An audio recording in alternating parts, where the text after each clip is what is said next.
Brasília, a cidade que determina o rumo dos 210 milhões de brasileiros. Um lugar que desperta desconfiança em muita gente, e não é sem razão. Você sabe do que eu estou falando. Mas nos últimos tempos, o Brasil está começando a mudar. E goste ou não, essa mudança passa por aqui. Em uma era de fake news, onde a credibilidade da grande mídia se destrói a cada dia, o cidadão quer conhecer de perto a verdadeira revolução que vem ocorrendo em nosso país. Políticos, artistas, ativistas, personalidades de diversos setores que impactam a vida do povo brasileiro vão estar aqui. E você vai conhecer a verdade, descobrindo o que o Brasil precisa saber.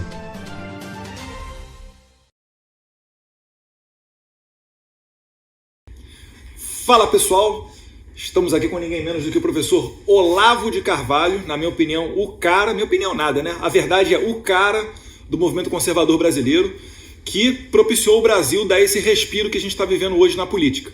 Mas ele é muito mais do que política e já começou aqui mostrando toda a sua estima, mostrando quem é que manda aqui na casa, que é a Roxane, que está do lado dele, né, Roxane?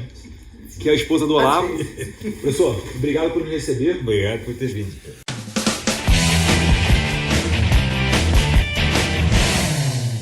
Professor, recentemente o senhor teve um problema de saúde.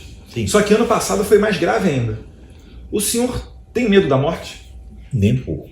Nada. Tenho medo de não morrer. A pessoa ficar eternamente essa porcaria aqui, tá doido. Como é que o senhor acha que o senhor vai ser lembrado depois da sua morte? Enfim. Olha, esse é um problema que eu espero não ter. Porque eu vou estar em outro lugar, eu vou estar preocupado com outra coisa. Pode lembrar do jeito que quiser, pode xingar, pode gostar. Pode xingar? Tá tudo bem. Então já vou aproveitar para o próximo gancho.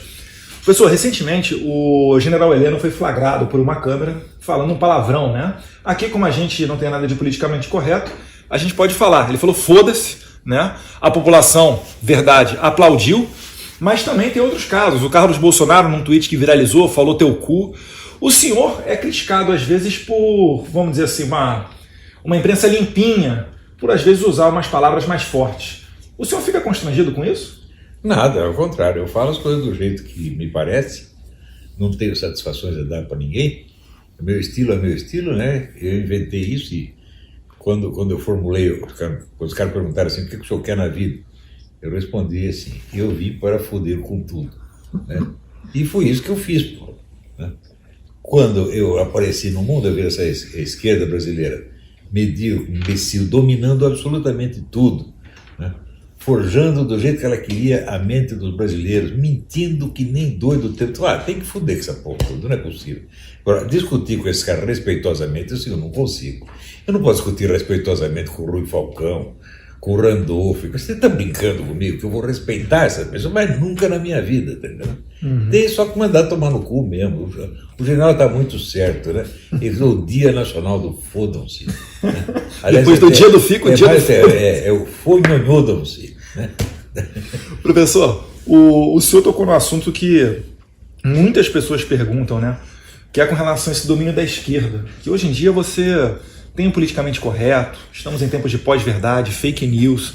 Na imprensa, então, quando teve esse recente caso aí do Hans River, do Nascimento, e a Patrícia Campos Melo, você conseguiu perceber que toda a imprensa, de pronto, sem analisar os fatos, deu razão para a Patrícia Campos Melo, que é exatamente a mentirosa da história, fez aquela matéria lá falando de caixa 2 de WhatsApp do Jair Bolsonaro entre o primeiro e segundo turno da campanha eleitoral de 2018. E a pergunta é a seguinte: como é que esse pessoal chegou nesse estágio? Como é que foi esse processo? Para quem é leigo e não entende, isso começou quando acabou o regime militar? Foi antes do regime militar? Não, isso foi uma coisa que foi acontecendo aos poucos, quando toda essa ideia socioconstrutivista então, foi entrando na cabeça da esquerda e modificando a mentalidade marxista originária. Porque Karl Marx tinha a ideia de que a concepção dele era a concepção objetiva científica, né? Como isso foi falhando e mostrando que era uma palhaçada total, eles aderiram aqui à demolição da verdade. Não existe mais verdade. Eles tiveram que demolir a verdade porque eles não conseguiam fazer a mentira passar por verdade. Daí, a partir dos anos 60, vai dominando cada vez mais essa mentalidade do pós-verdade, ou anti-verdade, como queira. E o pessoal se torna totalmente cínico, como por exemplo esse Rui Falcão. Quando ele foi 100% desmascarado pelo menino lá, o Hans, né? E daí ainda chamou o patrão do Hans para ver se acabava com o Hans. O cara foi lá e confirmou o Hans. Então confirmou. Quem foi que pagou o serviço? Foi você. Né? Ele sai dizendo assim, nós pagamos, mas foi tudo legal. Nós não somos como o outro que paga e depois sobe com as mensagens. Quer dizer, ele transforma a prova da mendacidade dele, ele inverte para tentar fazer conta que o culpado é o outro, contra o qual não há prova nenhuma. Quer dizer, é um cara de um cinismo, mas eu conheço esse sujeito há 70 anos. Né? Ele nunca aprendeu porra nenhuma. O Rui Falcão hoje é a mesma besta quadrada que ele era 70 anos atrás. Entendeu? Eu não o respeito. Ele foi bom, foi amigo meu, mas e daí? Isso não é mérito nenhum ter sido meu amigo. O senhor enxerga um pouco de Antônio Gramsci nesse processo? Um pouquinho. Alguns caras estudaram Antônio Gramsci, por exemplo, o Leandro Conder estudou Antônio Gramsci, o Carlos Nelson Coutinho estudou. 2 ou 3 estudaram, mas o resto apenas pega, como é que se diz, a rebarba da coisa, né? E copia, assim, na base do mecanicismo. São apenas pessoas adestradas, né? Como animais. Repetem sem nem entender o que estão falando. Né? Eu acho interessante esse assunto da educação, porque o Brasil Paralelo está para lançar, né, um documentário falando da educação do Brasil. Eles vão pegar mais ou menos ali o Ministério da Educação quando foi criado no período Vargas e vão trazer essa evolução até os dias de hoje, demonstrando o porquê que o Brasil sempre ocupa as últimas posições, não só na prova do PISA não, mas em vários outros rankings internacionais. O senhor acredita que a questão da educação no Brasil tem uma solução? O que pode ser feito para você conseguir reverter esse estágio? A educação no Brasil foi totalmente instrumentalizada para servir, vamos dizer, de meio, de ferramenta para os objetivos políticos mais imediatos e mais vis, na verdade. Né? É propaganda eleitoral e só. Né? E mudança comportamental induzida na base do engano, do engodo, né? E iludir as pessoas, né? Fazer com que elas se sintam muito inteligentes, porque estão, sei lá, começou a dar o cu, ficou inteligente. Não é possível. Não entendo o que uma coisa pode ter a ver com a outra, né? Então, quer dizer, à medida que o sujeito se entrega para esculhambação, ele acha que ele ficou superior. Ora, a prova do que está acontecendo são os testes internacionais. Você acha que ele está ficando inteligente, mas os testes provam que você ficou muito burro. Você está abaixo de alunos da Zâmbia, da Serra Leoa, do Paraguai, todos dando de 10-0 em você. Agora, se fizer o teste não com os nossos alunos, mas com os ministros da educação e com os professores, vai ser pior ainda. Porque não teve um ano que o Brasil tirou o último lugar e um ministro da educação disse que poderia ter sido pior. Quer dizer, ele inventou um lugar depois do último, é lugar para ele. Os alunos tiram o último e ele tira o lugar abaixo do último. Para mim, todos os ministros da educação dos últimos 50 ou 60 anos, todos deveriam estar na cadeia. Ou no hospício, todos eles. Podia ter uma reunião de ministros da educação, e a vontade era entrar lá e encher a cara de todos eles de porrada. Falei, você não tem vergonha de dar palpite sobre a educação? Depois disso que você fez, olha a sua obra. Né? É aquele negócio do latino, se monumento require circunspice. Você quer um monumento para você? Olha em torno, olha o seu monumento aí, olha o que você fez. Tá certo? É só olhar a educação brasileira, o estado da educação brasileira, esse é um monumento dos nossos pretensos educadores. São todos vigaristas do primeiro ao último. Agora, nenhum deles vem discutir comigo, porque sabe que vai sair muito mal, isso que eu vou provar o que eu estou dizendo. Você acha que Goldenberg e o seu Cagades deve ter alguma capacidade de discutir comigo? Você é tanta besta. Né? Antigamente existia o intelectual na esquerda, até os anos 50, 60 existia. Hoje não tem mais, só tem picareta. Né? Você vai ver esse aí, o Donkey, né? O próprio Cagado. Você vai chamar de intelectual? Você está brincando comigo, pô? Né? É complicado mesmo. É complicado. O último que sobrou, a Marilena Chau ainda era a última, né? Mas ela já está com 153 anos, né? No tempo que o pessoal fica falando Márcia Tiburi, né, filósofa e etc. A gente está ruim de referência. Não, isso é uma vergonha, isso é uma vergonha. Lá no Brasil. Professor, o senhor está morando há um tempo aqui nos Estados Unidos. Há quantos anos o senhor mora aqui? 15 anos. 15 anos. O senhor, que asfaltou, né, praticamente sozinho, se não sozinho, iniciou o movimento conservador brasileiro. O senhor acha que o Brasil tem alguma coisa para aprender com relação ao movimento conservador, com relação aqui aos Estados Unidos? Ou os Estados Unidos com o Brasil? Enfim. Ele tem que aprender, vamos dizer, as limitações da direita internacional. Se você pega, por exemplo, A direita francesa tem contribuições maravilhosas, né? Só que é o seguinte, na direita francesa 80% dos caras são antissemitas. E na direita americana 80% dos caras são judeus. Então não dá para ter um diálogo. Então eles não trocam informações, não ensinam uma coisa ou outra. Fica um falando suas próprias besteiras aqui, o outro a própria besteira lá e não aprende.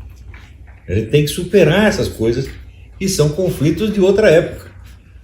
Você vê, na França, você pensava, mas onde veio esse antissemitismo francês? Eu digo, o antissemitismo francês veio da Primeira Guerra Mundial, onde eles achavam que os judeus eram agentes da Alemanha. Exatamente o contrário do que eles vieram a pensar depois, né? Os judeus eram tidos como espiões alemães. É a história daquele major que foi condenado como espião, essa coisa toda, né? Então, essa história que veio da Primeira Guerra Mundial, que já era um mito na época, se impregnou. E hoje, você vê os franceses, caras da direita francesa escrevendo um monte de coisa, assim, como se a direita internacional fosse tudo judeu. Quando você chega aqui nos Estados Unidos, como se a esquerda internacional fosse tudo judeu. Chega aqui, é a direita que é judaica. Né? Não só aqui, como Israel também. Quem que manda em Israel? A direita judaica, meu Deus do céu. Então, em vez de você ter um diálogo, uma compreensão mútua, você tem, por causa de preconceitos de outra época, o diálogo fica bloqueado. Isso aí, nós que somos brasileiros, nós não temos compromisso com uma coisa nem com a outra. Então, nós podemos aprender com todas as direitas do mundo e evitar os erros que elas cometem. Nós estamos, de certo modo, estamos numa posição privilegiada. Perfeito, professor. O senhor no Brasil enxerga alguma maneira de unir determinados grupos? Porque às vezes nós mesmos políticos nós somos criticados, falando, Eduardo, você está dividindo a direita. E eu tento explicar para o pessoal que às vezes, né, essa concepção de direita, ela muda de pessoa para pessoa. A gente está começando tanto, a gente está tão lá embaixo no movimento que a gente não sabe nem quem nós somos. A gente está na fase da identidade ainda. O senhor enxerga que existe vamos dizer assim, alguma conduta que possa ser melhorada naqueles que o pessoal diz que é mais radical, para tentar abarcar uma direita maior, puxando os liberais para o lado do conservador, alguma coisa nesse sentido? Você veja, a unidade dos movimentos políticos e históricos, ela não é uma unidade ideológica, é uma unidade do imaginário. Quer dizer, uma concepção que você tem um conjunto de sentimentos que se expressa através de símbolos. Ora, o pessoal quer ter uma unidade política e ideológica antes de ter a unidade do imaginário. Se você pensar assim, veja, de onde vem a unidade da esquerda brasileira? Vem de obras de ficção que eles estão produzindo desde os anos 30. Jorge Amado, Graciliano Ramos, Elísio Rego, etc. Foi assim que criaram a unidade, dizer, de um sentimento comum. Desse sentimento comum, depois saem formulações ideológicas. Agora a direita está querendo ter uma formulação ideológica pronta antes de ter sequer a unidade do sentimento. Não é possível. É isso que eu tenho recomendado ao pessoal da direita. Olha, vocês têm que começar, gente, a se escrever romance, escrever peça de teatro. Né? Não vem fazer tratado político que não vai funcionar. Né? Obras de reportagem histórica, bom, é necessário fazer, mas elas não resolvem o problema. O que cria a unidade do movimento político é a imaginação, o imaginário popular. Então, esse é o primeiro passo. Claro. Agora, você vê, o pessoal está deixando passar temas literários absolutamente fantásticos. Se você pegar, sei lá, a história do Fernando Collor de Mello, dá uma peça de teatro maravilhosa, a história do Lula, a história da Dilma, mas nem isso eles aproveitam, não é isso? Agora, você vê, em 64, quando teve o golpe militar, qual foi a primeira reação da esquerda? Produzir romance atrás de romance, mostrando o sentimento unificado que tinha na esquerda. Você pega o livro do Antônio Calado, Parupo, o livro do Carlos Heitor Conipe, Sacha, Travessia, né? O livro do Ledo Ivo, A Morte do Brasil, e assim por dentro. Até as músicas dos festivais também. Sim, da música também, mas tudo começa na literatura. É a literatura, que é a arte da narrativa, ela é que molda todo o resto. Perfeito. Falando de literatura, o livro mínimo que você precisa saber para não ser um idiota, né, que é uma compilação de artigos do senhor, qual a importância que isso daí teve no movimento conservador, já que ele foi um best-seller, vamos assim dizer, e é um livro de fácil leitura. Bom, já vi um best-seller anterior, que é o Imbecil Coletivo. Que foi de 95, 96, uma coisa assim, que já foi um horror na época, porque o pessoal da esquerda não estava acostumado com isso, eles nunca tinham sido criticados na vida. Estavam todos acostumados a ser respeitados, paparicados, de repente chega um sujeito esculhambando né? Botando desabate e bosta, E né? nesse Que era o tempo- lugar deles. E nesse tempo pós-queda do Muro de 1989, né, o Muro de Berlim, muita gente achou que tinha acabado a Guerra Fria e acabado o comunismo, né? Bom, isso, veja, primeira vez que espalharam o comunismo tinha acabado, sabe quem foi que espalhou? Foi Lenin. Lenin, quando tomou o poder, ele mandou agentes para toda a Europa para convencer os investidores.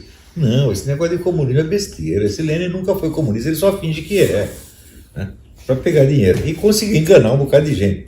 De tempos em tempos o comunismo acaba, tá Como entendendo? o Charles. Acaba para poder assaltar o governo. Isso está acontecendo há um século, o pessoal não aprendeu ainda. Pelo comunismo é o movimento político mais velho e o único movimento que existe em escala mundial. Isso não vai acabar assim do jeito que o pessoal está pensando. Depois que um fracasso econômico vai acabar com ele, vai nunca. Quando que eles dependeram do sucesso econômico? Nunca. A União Soviética viveu de ajuda americana o tempo todo. Quer dizer, ela era um fracasso. Mas não tem importância, você atira o proveito do fracasso. Vai lá e convence os americanos, fala, não, o negócio do comunismo já acabou, me dá mais um pouco de dinheiro aí. Assim, eles estão enganando o mundo há 100 anos. Quer dizer, a mentira é da essência do comunismo. Se você pegar assim, toda a obra de Karl Marx falsificava fontes para poder provar o que está dizendo. Sempre foi um charlatão, vigarista de gênio, sem dúvida, mas vigarista. Você não, comunista honesto é quadrado redondo, você me desculpe. Comunista honesto é uma galinha que fala grego, pô, não tem. Tranquilo. Pessoal, por aqui a gente está vendo que tem vários livros, né? O senhor tem uma biblioteca particular aqui grande, mas também tem muitas armas. Aqui nos Estados Unidos, essa questão das armas ela vem desde os tempos da chamada Segunda Emenda. Para quem não conhece, o que é que foi a Segunda Emenda e como é que é a perspectiva do americano com relação às armas de fogo? A segunda emenda foi assegurar que o povo tivesse meios de se defender e formar, conforme a sua decisão, milícias para se defender do governo. Então os americanos têm direito de ter armas, não é só para caçar, não é? É para se defender de um eventual governo tirânico que queira oprimi-lo. Amanhã na Folha de São Paulo, o senhor sabe, né? É. Olavo de Carvalho defende milícias. Bom, a milícia no sentido americano é uma coisa, no sentido brasileiro é outra. Milícia no Brasil é uma quadrilha de bandidos. Aqui nos Estados Unidos o termo não é usado nesse sentido. As milícias que fizeram a independência americana, então são instituições respeitáveis e muito sérias, né? Agora, no Brasil, os caras são analfabetos, eles nem sabem disso, eles ouvem a palavra, acho que a palavra significa a mesma coisa no Brasil e nos Estados Unidos. Esse pessoal da Folha é tudo analfabeto. Já tive 1000 provas disso aí, né? Folha, São Paulo, Globo, é um horror, né? Aliás, você vê, eu comecei a trabalhar no jornalismo, eu tinha 17 anos. Daí, logo em seguida, veio a legislação que forçava os jornalistas a se sindicalizarem. Foi a ideia do governo militar, inteligente como ele só. Daí, sindicalizar e tornou obrigatório o diploma. A partir da hora que ficou obrigatório o diploma, os jornalistas todos se tornaram analfabetos. Então, os jornalistas mais antigos todos viraram copydesks. Copydesk a gente corrige a matéria dos outros. Antigamente, tudo quanto era repórter tinha redação própria. A partir daí, não. Os caras que saíram da faculdade tudo analfabeto, então você pegava os jornalistas mais antigos, pagava um salário enorme para eles, ele ia trabalhar em copydesk, como eu. Eu fui copydesk do Jornal da Tarde, que tinha a redação mais exigente, né? Tudo que os repórteres escreviam, a gente tinha que reescrever tudo da primeira à última linha. E isso virou norma, até hoje é assim, os caras não sabem escrever. Quer dizer, o jornalismo acabou no Brasil. Eu acabei interrompendo o senhor, tinha feito a pergunta sobre as armas. O negócio das armas é muito simples. Bom, eu ganhei minha primeira arma quando eu tinha 8 anos de idade. Não era espingarda de chumbinho, era uma espingarda Rossi, calibre 36. Aí eu saía ali atirando em cobra, essas coisas todas, né? Fingindo que era um caçador, estava só matando umas cobrinhas.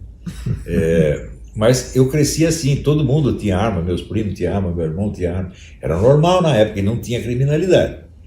Depois, mais tarde, veio a proibição das armas. Também não foi o comunista que proibiu as armas, foi o governo militar inteligentíssimo, né? Daí, evidentemente, a partir da hora que você proíbe as armas, o crime sobe, porque só bandido pode ter arma.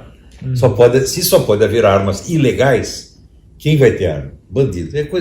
Precisa ser muito inteligente para perceber um treco desse, né? Se as armas estão liberadas, o cidadão comum pode ter arma, então, evidentemente, a maior parte dos donos de armas serão pessoas honestas. Se você proíbe as armas, a quase totalidade dos proprietários de armas serão bandidos. Um sujeito sabe somar 2 mais 2 e entende esse raciocínio, né? Mas os nossos administradores não entendiam, né? E eu acho engraçado às vezes que no Brasil tem gente que critica aqui os Estados Unidos, fala que olha, se liberarmos as armas, que parece que vai jogar arma pro alto e quem pegar, pegou. Vai estar cheio de tiroteio aqui nas universidades, nas escolas. A gente vai importar esse problema americano para o Brasil. Aqui tem 6 vezes menos crimes com arma do que no Brasil. Uhum. Aqui você tem 100 milhões de pessoas a mais, você tem 300 milhões de habitantes aqui. Você tem arma, praticamente todo mundo tem, metade da população pelo menos tem arma. Tem estados onde todo mundo tem arma, você vai no Maine, todo mundo tem arma e não tem crime. É isso. Agora, no Brasil, não pode ter arma, mas os caras estão matando 70 mil pessoas por ano. Uhum. Será que precisa ser muito inteligente para chegar? E se olhar a história também, quem é que teve... Proibição de armas é genocídio. Esses desarmamentistas são todos genocidas, estão matando gente pra caramba. E gostam disso. Você pensa que o comunista não gosta de matar os outros? Porra. Os comunistas mataram pelo menos 200 milhões de pessoas no século XX, eles adoram isso. Adoram ver sangue, porra. Uhum. E adoram xingar os outros. Também é aquela norma. Como é? Acuse-os do que você faz, xingue-os do que você é. Eles fazem isso o tempo todo. Você vê este merda deste Rui Falcão não tem a coragem de dizer que é o governo Bolsonaro que incentiva a violência, quando ele está puxando o saco da ditadura cubana, vai fazer 50 anos. A ditadura cubana matou 100 mil pessoas, porra. E agora a mais recente é venezuelana. E ninguém tem a coragem de dizer, não, você é simplesmente um mentiroso, cala a boca, burro. Uhum. Eu posso dizer, eu não tenho compromisso, não sou político, não sou porra nenhuma, não estou pedindo para votar em mim, pode enfiar seu voto no cu. Se o cara lê meu livro, que comprou meu livro, pode odiar, mas desde que compra e lê. Uhum. O pessoal está comprando talento para mim também.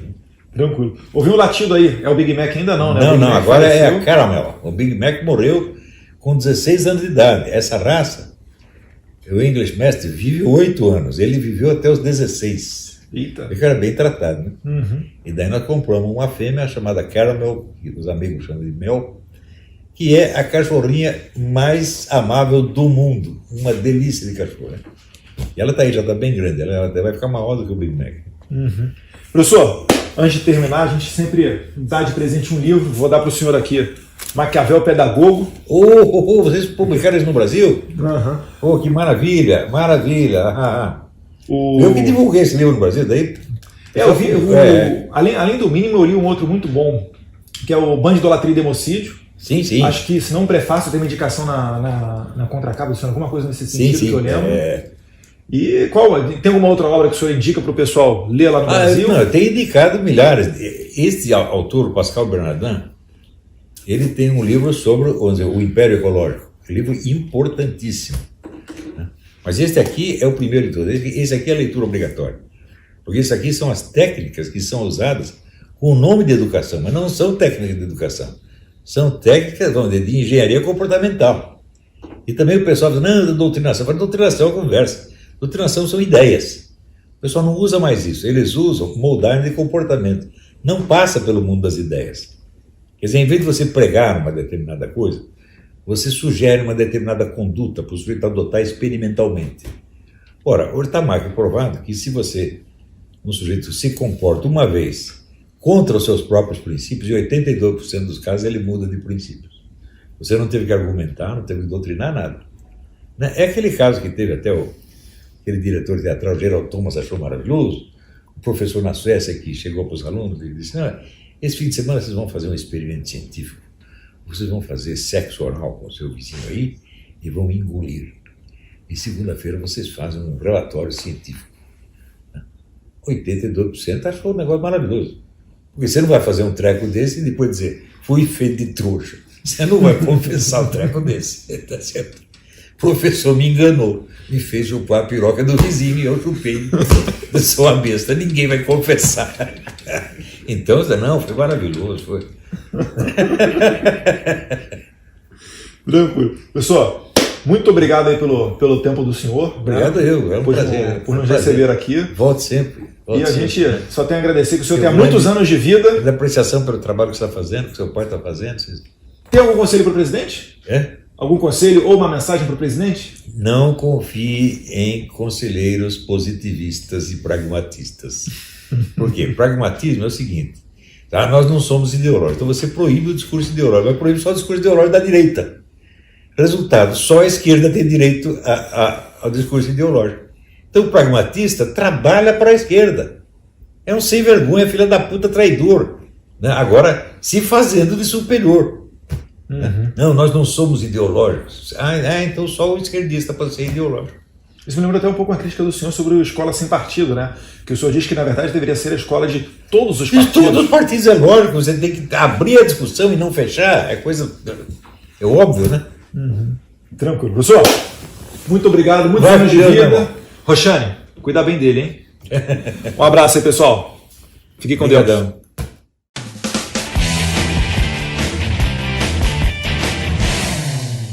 Deus abençoe o Brasil e saiam da ignorância. Não se esqueça de se inscrever e fiquem com Deus. Saia da ignorância.